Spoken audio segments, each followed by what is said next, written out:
students. So today's topic is physiology. What is physiology? The term physiology means as the science which deals with the functioning of organs, their relationship with other organs and their effects. ठीक है? Physiology means हमारे जो body के जितने भी organs है वो कैसे फंक्शन करते हैं और उनका क्या रिलेशन है, रिलेशनशिप विद अदर ऑर्गन्स. जैसे हमारा मस्कुलर सिस्टम है तो उसका स्केलेटल सिस्टम के साथ क्या मतलब रिलेशनशिप है. ठीक है, हमारा जो मस्कुलर सिस्टम मसल सब किसके साथ अटैच हुए थे, स्केलेटन हमारी बोन के साथ, उनका उसके साथ क्या इफेक्ट है. हमारे जो लंग्स सिस्टम है, ऑर्गन सिस्टम है और हमारा सर्कुलेटरी सिस्टम है उसका अदर के साथ क्या रिलेशनशिप है. ठीक है, physiology means the science, it means the science which deals with the functions of organs, their relationship with other organs and there effects. ठीक है, फिजियोलॉजी ये होती है कि हमारी बॉडी के जितने भी ऑर्गन्स हैं वो कैसे फंक्शन करते हैं, हम उनके बारे में पढ़ते हैं. उनका कैसे फंक्शन, हमारा रेस्पिरेटरी सिस्टम, हम मस्कुलर सिस्टम कैसे फंक्शन करता है, कितने मसल्स होते हैं, वो कैसे वर्कआउट करते हैं हमारी बॉडी में जब हम मूवमेंट करते हैं. तो स्केलेटन सिस्टम हमारी बॉडी में क्या करते हैं जब हम बेंड होते हैं, रोटेट होते हैं अपवर्ड डाउनवर्ड, तो स्केलेटन सिस्टम जॉइंट्स सारा उस पे हमारी हेल्प करते हैं. तो फिजियोलॉजी मीन्स द साइंस, ये एक साइंस है जो डील्स करती है किसके साथ, फंक्शन ऑफ और हमारे ऑर्गन्स के साथ and their function and relationship with other organs and there effects. ठीक है ना. Exercise is the result of A well coordinated function of various organs of the body. ठीक है, एक्सरसाइज जो है हमारा क्या है, वेल कोऑर्डिनेट करती फंक्शन के साथ विद अदर ऑर्गन्स. हमारे एक्सरसाइज जब हम करते हैं उसका अच्छा रिजल्ट आता है, हमारे ऑर्गन्स पे वेल फंक्शन करते हैं. These organs undergo a change during exercise. ठीक है, जब हम एक्सरसाइज करते हैं तो कुछ चेंजेस आती हैं हमारे ऑर्गन्स में, हमारे ऑर्गन्स वेल वर्कआउट करते हैं, वेल ऑर्गेनाइज हो जाते हैं. This change is of temporary in nature if the exercises is continued for a short time. ठीक है ना. दो लेकिन जो एक्सरसाइज के चेंजेस आते हैं हमारी बॉडी में एक्सरसाइज से, वो टेम्पररी इन नेचर, वो टेम्पररी होते हैं अगर हम एक्सरसाइज क्या आते हैं शॉर्ट टाइम के, कुछ समय के लिए करते हैं. ठीक है ना, वो उनका अगर हम एक्सरसाइज का थोड़े समय के लिए करेंगे, टाइम के लिए, शॉर्ट पीरियड ऑफ टाइम करेंगे, तो उनका जो चेंजेस आएंगे वो टेम्पररी होंगे. टेम्पररी मीन्स कुछ समय के लिए चेंजेस आएंगे, बाद में क्या होगा फिर वैसा ही हो जाएगा जैसे हम पहले थे. ठीक है ना. However, if the exercises is continue on a regular basis over a long span of time, then some changes of lasting in nature take place in the organs. ठीक है, अगर हम लंबे समय के लिए एक्सरसाइज करते हैं, ठीक है, अगर हम इनकी एक्सरसाइज जो है लगातार करते रहते हैं तो जो हमारा जो चेंजेस आएंगे हमारे ऑर्गन्स में, हमारी बॉडी के लिए, वो काफी समय तक लास्टिंग नेचर मतलब वो रहेंगे, वो हमारी बॉडी पे उनका असर काफी लंबे समय तक रहेगा. Various systems and long effect of exercise on various systems of our body. It is important to understand the structure and function of various system of our body. ठीक है ना, कैसे इनका इफेक्ट रहता है हमारे बॉडी पे, इसके लिए पहले हमें अपने स्ट्रक्चर बॉडी के बारे में भी समझना पड़ेगा. ठीक है, तो सबसे पहले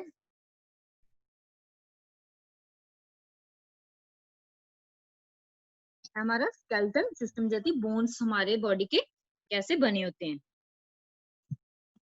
This system consists of a large number of bones that form a structure called skeleton. ठीक है, जो skeleton system किससे बना होता है, large number of bones, हड्डियों का बना होता है स्ट्रक्चर जो हमारा होता है, हड्डियों का ढांचा जिसको बोलते हैं.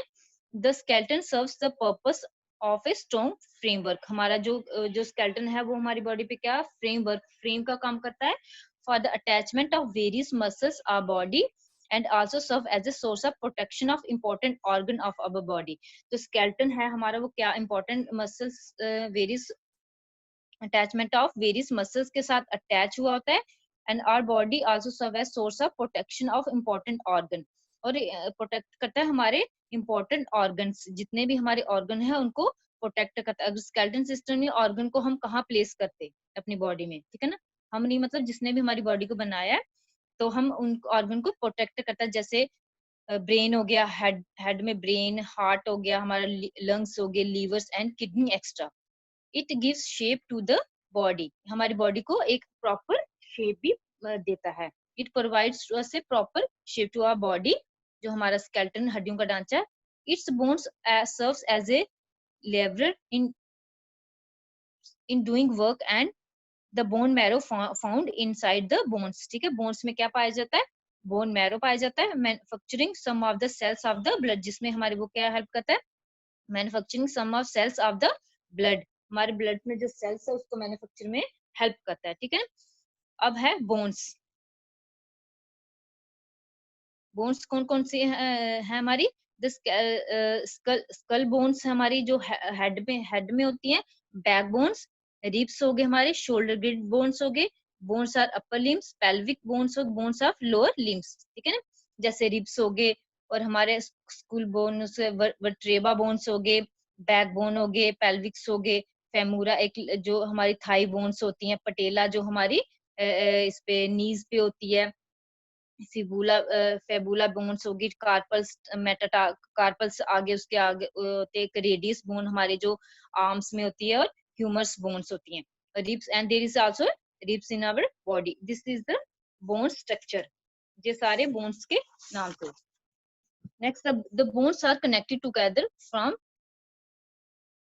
The bones are connected together to form joints. ठीक है, बोन्स किसके साथ कनेक्टेड? टू जॉइंट्स के साथ. ये तो नहीं है कि बोन सीधे आते, बोन को हमारी बॉडी को स्ट्रक्चर, उसमें क्या हमारे जॉइंट्स भी आते हैं. Joints are held formally together by strong wide fibrous bands called ligaments. Joints किसके साथ अटैच होती हैं? फाइब्रस बैंड्स कॉल्ड लिगामेंट, जिनको हम क्या बोलते हैं? लिगामेंट्स बोलते हैं. in some parts of the body where an elastic put strong substances is required, as in nose cartilages take place of bones. ठीक है ना, जो joints होते हैं, जो किसके साथ जैसे हमारी बॉडी में दो जॉइंट्स होते हैं. ठीक है, वो किसके साथ अटैच होते हैं? बीच में इनके क्या वो काम करते हैं? वो है हमारी कार्टिलेजेस. ठीक है, knee joint showing cartilages and ligaments. जो नी जॉइंट्स होते हैं उसमें क्या होते हैं? कार्टिलेजेस है, जिससे दो पॉइंट्स को वो अपने को बाइंड करके रखते हैं. ठीक है, और हमारी बॉडी में जो है वो जॉइंट्स को हमने कितने 3 पार्ट्स में डिवाइड कर दिए. 3 types of joints in our body. ठीक है, कितने टाइप्स के जॉइंट्स है? 3 जॉइंट्स है. Joints of the body can be classified into 3 main categories. 3 types के joints होते हैं हमारी body में.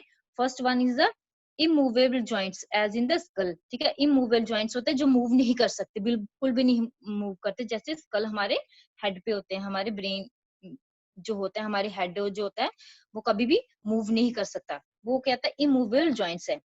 Slightly movable joints such as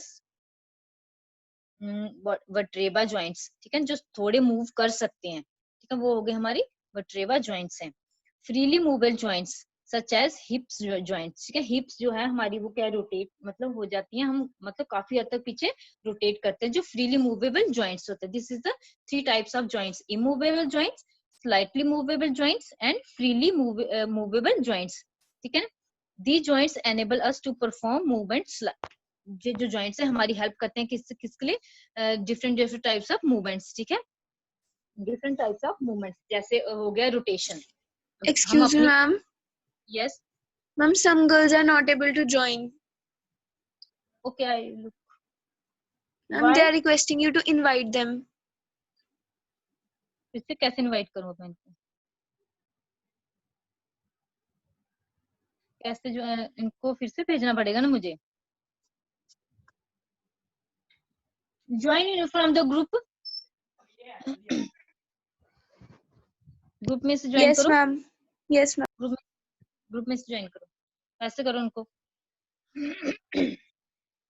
ठीक है, और जो जॉइंट्स से हमारी हेल्प करते हैं different types to perform different types of movements, like rotation हो गया.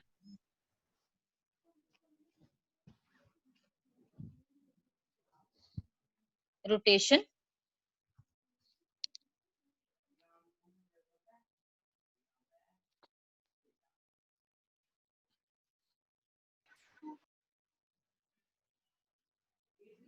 रोटेशन हो गया. Second one is the flexion. Flexion हो गया, जैसे बेंड होना. फिर एक्सटेंशन हो गया, बढ़ा. एलिवेशन एंड डिप्रेशन हो गया. एलिवेशन में ऊंचा, राइजिंग, जैसे हम कुछ उठाते हैं. डिप्रेशन मीन्स गिराव, दबाव किस चीज का, नीचे की तरफ. ठीक है ना, ऊपर उठना, नीचे की तरफ ऊपर स्ट्रेच करना बॉडी को, रोटेशन करना. जैसे हमारी हम इसको पूरा रोटेट कर सकते हैं. ठीक है ना, ये सब जितने भी हैं वो हमारे जॉइंट्स इसमें हेल्प करते हैं हमारी मूवमेंट से। तो ये था हमारा जॉइंट्स का 3 टाइप्स ऑफ जॉइंट्स जो हमारी हेल्प करते हैं डिफरेंट टाइप्स ऑफ मूवमेंट्स। ठीक है ना, ये हमारा था पूरा उसका हमारे स्केलेटन सिस्टम के बारे में। अब हम आपको बताते हैं effect of exercise on skeleton system. Skeleton system पे जो हमारा इफेक्ट है एक्सरसाइज का वो क्या होता है। As a result of exercise bones have to be move to various positions. ठीक है ना, जब हम एक्सरसाइज करते हैं जो हमारी बोन्स है वो different different type movements perform करते हैं, डिफरेंट पोजीशन में मूव करते हैं। These movements are made possible due to the provision of joints in the body. जो जितनी भी हम मूवमेंट्स करते हैं जो किससे पॉसिबल है, only the provision of joints in the body. जितने भी हमारी बॉडी में जॉइंट्स है उसकी हेल्प से ही हम अपनी मूवमेंट्स को पॉसिबल बनाते हैं। Therefore, during exercise, the joints have to bear a lot of stress. जब हम एक्सरसाइज करते हैं हमारे जॉइंट्स पे बहुत ज्यादा स्ट्रेस होता है, which puts a lot of strain on its ligaments that exert a binding force and a cartilage। जिसपे हमारे ligaments that exert a binding force and ligaments के बीच में एक binding force है जिसपे lot of stress होता है on its ligaments से, which are a padding in between the bones। binding force of ligaments and cartilages जिसके बीच में binding एक padding का काम करते हैं हमारे bones के बीच में to combine a joints। This strain is borne by the ligaments and cartilage up to a certain limits, but when the strain exceed a limit, these get injured। ठीक है, जब हम इसमें मतलब क्या है, जब हम फिजिकल एक्टिविटी करते हैं तो हमारी जॉइंट्स पे, लिगामेंट्स पे या कार्टिलेज पे कुछ स्ट्रेस मतलब स्ट्रेन टाइप को स्ट्रेस आता है, मतलब स्ट्रेन को आता है। अगर हम उसको ज्यादा स्ट्रेच कर देते हैं, ओवर स्ट्रेचिंग जब हम कर देते हैं तो हमारे जो कार्टिलेजेस और लिगामेंट्स होते हैं वो इंजर्ड भी हो सकते हैं, क्योंकि ज्यादा स्टेप का जितने भी हमारी स्ट्रेचिंग एक्सरसाइज होती है वो हमारी जॉइंट्स हेल्प करते हैं। फ्लेक्सिबिलिटी हमारी बॉडी पे डिपेंड करते हैं कि हमारी बॉडी कितनी फ्लेक्सिबल है। ठीक है ना, आपकी जितनी फ्लेक्सिबल आप उतने ही मूव करोगे, उतनी ही रोटेशन करोगे। ठीक है ना, उतनी अपनी बॉडी को अगर आप ओवर स्ट्रेचिंग कर जाते हो तो फिर आपके क्या होते हैं, लिगामेंट्स और कार्टिलेजेस में इंजरी के चांसेस होते हैं, और बोथ लिगामेंट्स एंड कार्टिलेजेस भी इंजर हो सकते हैं, जिससे आप malfunctioning of joints take place. Malfunctioning होती है कि आपके जॉइंट्स को मूवमेंट नहीं हो पाती है। अगर लिगामेंट्स टूट जाता है तो वहां पे स्वेलिंग वगैरह, पेन एंड स्वेलिंग भी हो सकती है on that area. If this malfunctioning is allowed to continue for a long time, it can lead to a deformity of the joints। अगर इनको हम प्रिवेंट नहीं करेंगे, इनका प्रॉपर से ट्रीटमेंट नहीं करेंगे, फिर उस जॉइंट्स में क्या होता है, it can B deformity of that joint. ठीक है ना, कई बार आपने देखो किसी की हड्डी टूट जाती है तो लिगामेंट जॉइंट्स मतलब आगे पीछे हो जाते हैं, तो उनके जॉइंट्स प्रॉपर कंबाइन जुड़ नहीं पाते हैं, उनके मतलब इम्प्रॉपर शेप उनकी बिगड़ जाती है। ठीक है ना, ये तो था शॉर्ट टाइम आप जब आप एक्सरसाइज स्टार्ट करते हो, physical exercises.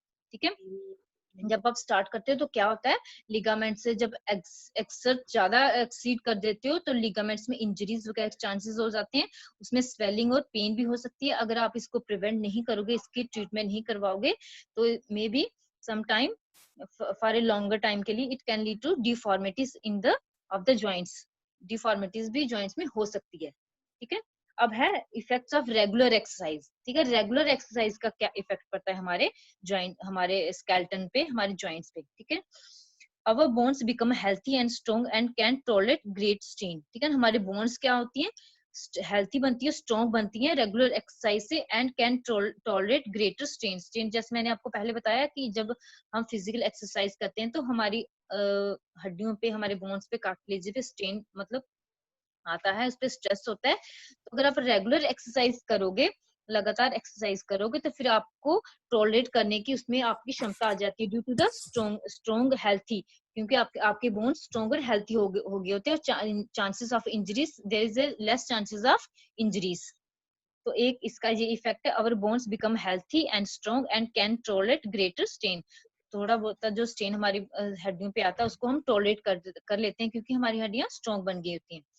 In the growing stage of our life, जैसे हमारी ग्रोइंग स्टेज होती है हमारी लाइफ की, जब हम ग्रोथ कर रहे होते हैं, हमारी हड्डियों का ढांचा जब हम बढ़ते हैं, हमारी हाइट कैसे बढ़ती है, जब हमारी हड्डियां मजबूत होती हैं, स्केलेटन सिस्टम हमारा अच्छे से शेप लेता है, अच्छे हेल्थी होते हैं। In the growing stage of our life our bones become slightly longer and their shape may be also undergo a change, ठीक है ना। ग्रोइंग एज में क्या होता है, अगर हम फिजिकल एक्सरसाइज करेंगे तो थोड़े से लॉन्ग भी हो सकते हैं, लॉन्गर, एंड शेप में आल्सो अंडरगो ए चेंज, आपकी हाइट भी बढ़ सकती है और आपकी बॉडी में चेंजेस भी आ सकती है शेप में, मतलब आपकी हड्डियां जो होती हैं अच्छे स्ट्रॉन्ग बनेगी और आप में shape, good looking personality, shape अच्छी होगी आपकी स्ट्रक्चर की। Regular exercise helps in maintaining flexibility of ligaments and cartilages. Regular exercise क्या करती है, हमारी कार्टिलेजेस और maintain flexibility, ligaments and cartilages में क्या करेगी, फ्लेक्सिबिलिटी इंप्रूव करेगी, मेंटेन करेगी, ठीक है ना। अगर आप में फ्लेक्सिबिलिटी ज्यादा आ जाएगी तो आपको कभी भी लिगामेंट्स या कार्टिलेजेस के इंजर होने के चांसेस बहुत कम हो जाते हैं। Which helps in maintain proper functioning of the joints, जिससे आपके जॉइंट्स जो होते हैं वो प्रॉपर फंक्शन हो सके।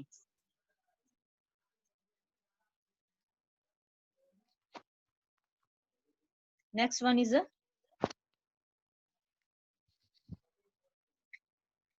through regular exercise some postural deformities of the body can be removed or minimized, ठीक है। रेगुलर एक्सरसाइज करने से दो हमारी पोस्चरल डिफॉर्मिटीज होते हैं, जब हमारी हड्डियों का जो ढांचा होता है, जो हमारी बॉडी की शेप जो होती है प्रॉपर नहीं होती है, उसको क्या हम कम भी कर सकते हैं, मतलब खत्म कर सकते हैं, एंड बाय आर मिनिमाइज्ड, जहाँ तो खत्म कर सकते हैं, जहाँ उसको कहीं हद तक हम उसको क्या कर सकते हैं, कम कर सकते हैं। तो ये तो था हमारा इफेक्ट ऑफ रेगुलर एक्सरसाइज, ठीक है। Student understand? Yes, ma'am. Next topic है हमारा, डाइजेस्टिव सिस्टम, ठीक है। Digestive system, the whole process of digestion includes taking of food, its digestion and assimilation for nourishment. Food, when eaten, passes through a track called alimentary tract, ठीक है। Digestive system में जो है हमारा क्या help करता है, हमारी जो हमारा ट्रैक, एलिमेंट्री ट्रैक होता है, उसमें हमारा क्या क्या आता है। First one is salivary glands, pharynx, epiglottis जिस वो हमारे गले में होता है, ओसोफेगस जो फूड पाइप होती है, स्टोमक, लीवर होता है हमारा, स्टमक होता है, पेनक्रियास, फ्लोरियस, स्मॉल इंटेस्टाइन, लार्ज इंटेस्टाइन, और देन इज द रेक्टम, ठीक है। ये जो हमारा पूरा है, ये हमारा क्या है, डाइजेस्टिव सिस्टम है, जो हमारी हेल्प करते हैं हमारे खाने से लेके, जब हम मुंह में खाते हैं, खाने से लेके हमारे पेट तक, और रेक्टम इसमें रिमूव तक जितने भी हमारे हैं, वो सारे हमारे स्टोमक के जितने भी ऑर्गन्स है वो हमारी हेल्प करते हैं। एलिमेंट्री ट्रैक कंसिस्ट ऑफ, जो एलिमेंट्री ट्रैक है वो उसमें क्या क्या आता है। First one is the mouth, जिसे हम ओपनिंग कहते हैं, ओपनिंग माउथ सबसे पहले जिसमें हम खाना खाते हैं। Then is pharynx, oesophagus, stomach, small and large intestine and rectum, ठीक है। सबसे पहले हम खाना कहाँ से स्टार्ट है, मुंह से स्टार्ट करते हैं, open your mouth, then is chewing by the our teeth, teeth से हम उसे चबाते हैं। फिर सलाइवरी ग्लैंड्स जो होते हैं हमारी हेल्प करते हैं इसको फूड को सॉफ्ट बनाने में, ठीक है ना। Other organ that assist in digestion of foods are जो other organ that is salivary glands, liver and pancreas। और जो हमारे अदर ऑर्गन्स हैं वो हमारी हेल्प करते हैं हमारे फूड को पूरा डाइजेस्ट करने में। उसको salivary glands क्या करते हैं, हमारी हेल्प करते हैं फूड को swallow करने में और उसको सॉफ्ट बनाने में। To the next track that is pharynx. When we eat food, it is first crushed by the teeth to break into small parts, ठीक है। जब हम खाना खाते हैं उसके बाद क्या होता है, हमारे टीथ जो हमारी हेल्प करते हैं क्रस्ट करने में, उसको हेल्प करते हैं हमारी break down into small parts, that helps in digestion and proper mixing of salivary released by the salivary gland. Saliva जो होता है, सलाइवा होता है हमारे उस मुंह में जो रिलीज करते हैं, सलाइवरी ग्लैंड से रिलीज होता है, वो हमारी हेल्प करता है मिक्सिंग ऑफ फूड्स में। Saliva has an important role to play in digestion. Saliva एक इम्पोर्टेंट रोल है जो हमारे डाइजेशन में हेल्प करता है। It help to dissolve food and give us to the taste, dissolve करता है और हमें टेस्ट पर, जितने टेस्ट होते हैं हमारे मुंह में वो सलाइवा की हेल्प से हम टेस्ट करते हैं, जैसे खट्टा हो गया, मीठा हो गया, ठीक है, हम टेस्ट करते हैं ना। तो this is due to the help with the help of the saliva. Saliva helps in converting starch of food into glucose, ठीक है। It is also helpful in shaping the food like a bill or voice for swallowing into a gluteus, glute होते हैं tube that food travel down into stomach. Gluteus हमारी help करते हैं, एक tube type होती है that food travel down into the stomach, ठीक है, जो बाद में स्टोमक तक पहुंचता है। Oesophagus and from there to the stomach. In the stomach, जब स्टमक में उसके बाद खाना, ओसोफेगस के बाद हमारा खाना कहाँ पहुंचता है? स्टमक में। Which is the widest part of the digestive system, एक बहुत बड़ा पार्ट है डाइजेस्टिव ट्रैक का। The food is thoroughly crunched, ठीक है, क्रंच्ड होता है इसमें, to mix, crunched mean to mix, mix हो जाता है इसमें, and mix with the acid gastric juices, किसके साथ? With the help of gastric juices होते हैं उसमें हमारे स्टोमक में, वो हमारी हेल्प करता है फूड को मिक्स करने में। This juices help in the digestion of protein in the food, ठीक है, जिसमें जब हम प्रोटीन को डाइजेस्ट करने में ये जूसेस हमारे हेल्प करते हैं। And also destroy any bacteria present in the food, और कोई बैक्टीरिया अगर फूड में है जो जो हमारी बॉडी को नहीं चाहिए होते हैं, उसको डिस्ट्रॉय करने भी हेल्प करते हैं। कौन करते हैं? हमारी gastric juices. When food mixed with the acid juices after passing through the pylorus reaches the small intestine, ठीक है ना, फिर उसके बाद कहाँ पे पहुंच जाता है? स्मॉल इंटेस्टाइन में पहुंचता है। It is mixed with the bile from the liver and pancreas juice of the pancreas. Pancreas की हेल्प से जो पेनक्रियाज जूसेस होते हैं वहां पे स्मॉल इंटेस्टाइन में पहुंचता है with the help of pancreas, जिसमें होते हैं पेनक्रियाटिक जूसेस होते हैं। Will of the liver helps in digestion for fats, and pancreas juices which contain different secretion helps in the digestion protein, fats and carbohydrates. Will जो liver में जो bill होता है, bile होता है, helps in digestion fats and pancreas juices, जो हमारी क्या हेल्प करता है? helps in digestion protein, fats and carbohydrates, जो हमारी बॉडी को जब हम मतलब लेते हैं तो वो हमारे जो लीवर में हेल्प करते हैं हम, ताकि हम फैट्स और कार्बोहाइड्रेट को डाइजेस्ट कर सकें, ठीक है। अगर ये नहीं होंगे कहीं को कार्बोहाइड्रेट फैट्स, तो हमारी बॉडी को फिर अब्सॉर्ब नहीं हो पाएंगे। the converted food into the small intestine is absorbed through the walls of the intestine, ठीक है, जो walls intestine जो converting जो foods होता है वो किससे help से? through the walls of the intestine and is carried away by the circulation of blood around them, और जो उसमें ब्लड होता है वो सर्कुलेट करता है, कैरीड अवे कौन लेके जाता है? By the with the help of circulation of blood around them from the small intestine, the contact of digestion process are passed into the large intestine, ठीक है। स्मॉल इंटेस्टाइन के बाद फूड हमारा कहाँ पे आ जाता है? लार्ज इंटेस्टाइन में, where remaining water is absorbed and then are passed into to the rectum for expulsion. Expulsion mean someone who leave a place, ठीक है ना। एक्सप्लोजन मीन वेस्ट प्रोडक्ट को बाहर निकालने में। जहां जब लार्ज इंटेस्टाइन में हमारा खाना पहुंचता है उसमें जब जितना भी वाटर होता है वहां पे ऑब्जॉर्ब हो जाता है, then pass on the rectum, फिर रेक्टम में पहुंचता है फॉर द एक्सप्लोजन मीन उसको रिमूव करने में, ठीक है। ये तो जो पूरा प्रोसेस था ये था डाइजेस्टिव सिस्टम का। The whole journey of food from time is taken to the time when the remains are expelled from the rectum takes 23 hours. जितना भी ये प्रोसेस है पूरा माउथ से लेके रेक्टम तक पहुंचने में हमें एक जो हमने चीज खाई होती है उसको कितने टाइम लगते हैं? पूरे 23 आवर्स, ठीक है, इतना टाइम लगता है। Food remaining in the stomach that is 1.5 से 3 घंटे तक हमारे स्टोमक में खाना कितनी देर तक रहता है? 2 से 3 घंटे तक। And in the small intestine from about 2 hour, small intestine में 2 घंटे तक रहता है, स्टोमक में 2 से 3 घंटे तक रहता है, ठीक है ना। जब लेकिन जो पूरा प्रोसेस है पूरा मुंह से लेकर रेक्टम तक वो होता है 23 आवर्स, ठीक है। ये तो हमारा पूरा बॉडी का डाइजेस्टिव सिस्टम। पहले मुंह में लेते हैं, सलाइवरी ग्लैंड्स हमारी हेल्प करता है, फिर ओसोफेगस में आता है, ओसोफेगस के स्टोमक में आता है, देन लीवर्स बिल जूसेस जो होते हैं हमारी हेल्प करते हैं, देन पेनक्रियाज हेल्प करते हैं हमारी उसको डाइजेस्ट करने में, फिर हमारा आता है लार्ज इंटेस्टाइन में, देन इन द स्मॉल, फिर उसके बाद आ जाता है लार्ज इंटेस्टाइन में फॉर द रिमूवल के लिए, ठीक है। Next one is the effect of exercise on digestive system.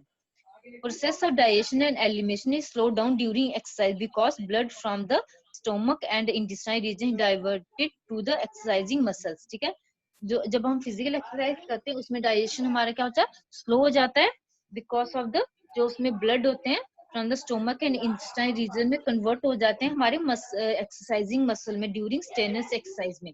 वो जो ब्लड, जब हम फिजिकल एक्सरसाइज करते हैं तो हमें ऑक्सीजन की जरूरत होती है, ब्लड फिर किस पे कन्वर्ट हो जाता है, हमारी एक्सरसाइज करने में हेल्प करने में हो जाता है।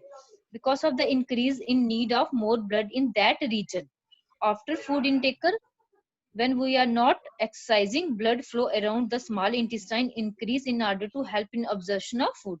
जब हम एक्सरसाइज नहीं कर रहे हैं तो जो स्मॉल इंटेस्टाइन में ब्लड होता है उसके अराउंड होता है, blood flow around the small intestine increase in order to help the absorption of food. ठीक है, ब्लड का फ्लो जो होता है वो स्मॉल इंटेस्टाइन में होता है, हेल्प करता है एब्जॉर्प्शन ऑफ फूड में। This is due to diversion of food from one other inactive parts of the to the body. ठीक है, ये क्यों होता है, क्योंकि उसमें जो चेंज फिर आप जो होता है चेंजेस आ जाती हैं ब्लड का फ्रॉम अदर इनएक्टिव पार्ट में हमारे एक्टिव हो जाते हैं of the body to the intestine. That is why we sleepy after taking food. इसलिए हम क्या करते हैं, जब हम खाना खाते हैं उसके बाद हमें स्लीपी फील करते हैं। ठीक है, जैसे हम नींद थोड़ा सा सुस्ती महसूस करते हैं। The reverse happens during straining exercise which slows the digestive process, it can be delay. ठीक है, वो क्या करता है जब हम एक्सरसाइज में जो इसका इफेक्ट है वो क्या होता है, उल्टा हो जाता है, रिवर्स कर देता है। It can be if however we start exercise a short while after a meal, we may experience uneasiness, pain or even vomiting of food। ठीक है, इसलिए हमें ये जब भी हम आपको बोलते हैं कि खाना खाने के बाद कभी भी हैवी एक्सरसाइज नहीं करनी चाहिए। अगर हम करेंगे अनइजीनेस, पेन और इवन वॉमिटिंग भी हो सकती है, क्योंकि हमारा जो खाना होता है अभी स्टोमक में ही होता है, उसको 2.5 से 3 घंटे लगते हैं नेक्स्ट प्रोसेस करने में। इसलिए हम बोलते हैं 2 घंटे के बाद ही हमें एक्सरसाइज करनी चाहिए। अगर हम करेंगे तो उससे क्या हो जाएगा, हमारा वॉमिटिंग वगैरह, खाना पचा नहीं होता है तो सारा वो बाहर भी निकल सकता है, जहाँ अनइजीनेस फील होती है। There is important to note that several exercise should be not be undertaken for at least 3 hours after the meal, which is time taken by the stomach to pass its contact to the intestine। ठीक है ना, इसलिए बोलते हैं कि 3 घंटे के साथ एक्सरसाइज करने, ताकि हमारा जो स्टोमक है वो खाना जो पास कर सके किसको किसको इंटेस्टाइन में, जैसे स्मॉल और लार्ज इंटेस्टाइन में होता है, ताकि वहां तक खाना चले जाए, फिर हमें अब एक्सरसाइज और अदर एक्टिविटी करनी चाहिए। ठीक है ना, खाना खाने के बाद। ये हमारा था डाइजेस्टिव सिस्टम। अब effects of regular exercise, regular exercise का क्या इफेक्ट पड़ता है हमारी डाइजेस्टिव सिस्टम में। There is a general improvement in digestion. सबसे पहले क्या होता है, हमारी डाइजेशन, जो हमारे खाना खाने की पचाने की शक्ति है वो क्या होती है, इंप्रूव हो जाती है। अगर हम फिजिकल एक्सरसाइज करते हैं तो हमें भूख भी ज्यादा लगती है, तो इसलिए क्या होता है, डाइजेशन में हमारी इंप्रूवमेंट हो जाती है, हम खाते हैं वो जल्दी पच जाता है, कोई एसिडिटी वगैरह की कोई प्रॉब्लम नहीं होती है, खाना हमारा जल्दी से हजम हो जाता है। This is reflected in improvement in general health and overall appearance. ठीक है, अगर आपका डाइजेशन सिस्टम अच्छा है तो आपकी जनरल हेल्थ भी होगी और ओवरऑल अपीयरेंस भी इंप्रूव होगी। Appetite also increase. ठीक है, एपिटाइट होता है भूख लगना, भूख को बढ़ा देता है। आपकी एपिटाइट आल्सो इंक्रीज, आपकी भूख को भी बढ़ाता है। The quality of blood improves because of increase in nutrients in its cells। The quality of blood, हमारी जो क्वालिटी जो होती है ब्लड की, जैसे उसमें red blood cells, RB cells जो होते हैं, ठीक है, वो इम्प्रूव हो जाते हैं because of increase in nutrients in its cells. उसमें सेल्स में क्या होता है, ज्यादा इन न्यूट्रिएंट्स आ जाते हैं, क्योंकि एक्सरसाइज करते हैं, खाना अच्छा डाइजेस्ट हो जाता है। ठीक है, फिर ब्लड की क्वालिटी क्या होती है, वो भी इम्प्रूव हो जाती है।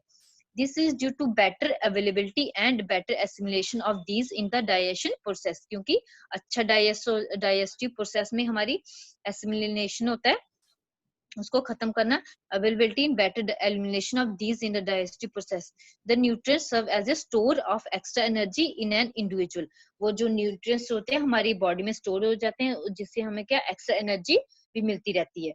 ठीक है ना, अगर आपके पास अच्छे न्यूट्रिएंट्स, आपके सेल्स में अच्छे न्यूट्रिएंट्स हैं तो आप क्या हेल्थी रहोगे। हेल्थी रहने से क्या पे आपके एनर्जी लेवल क्या होगा, वो भी बढ़ता रहेगा। तो वो कहाँ पे स्टोर हो जाते हैं, nutrients serves as a stores of extra energy in an individual.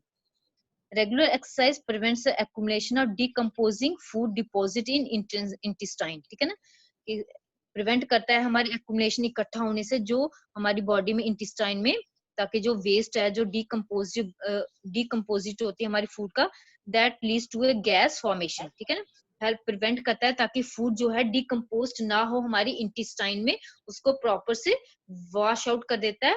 Proper health of digestive tract prevents constipation, ठीक है। कॉन्स्टिपेशन होता है कब्ज जैसी प्रॉब्लम को भी हेल्प करता है, प्रिवेंट्स करता है ट्रैक फ्रॉम ए हेल्थ, ठीक है ना। कॉन्स्टिपेशन की प्रॉब्लम आपको नहीं होगी क्योंकि डिकम्पोज ऑफ जो होगा आपका वेस्ट वो इंटेस्टाइन में इकट्ठा नहीं होगा, ठीक है। उससे क्या होगा आपकी लीड्स टू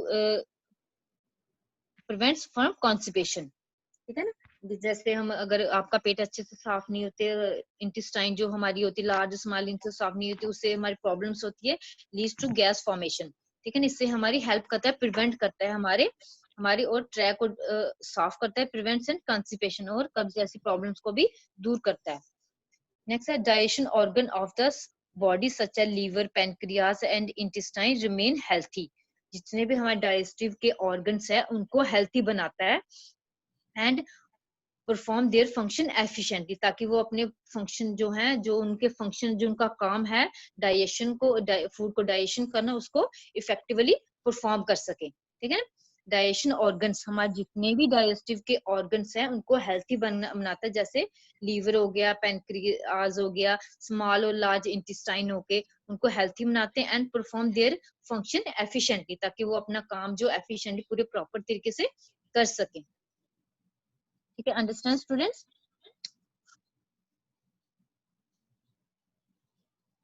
समझ Yes, आया, ma'am. समझ आ रहा है, ठीक है ना। तो ये था हमारा डाइजेस्टिव सिस्टम। आप इसमें से कुछ अगर आपको और मटेरियल मिलता है तो आप इसमें कुछ पॉइंट्स ऐड कर सकते हैं,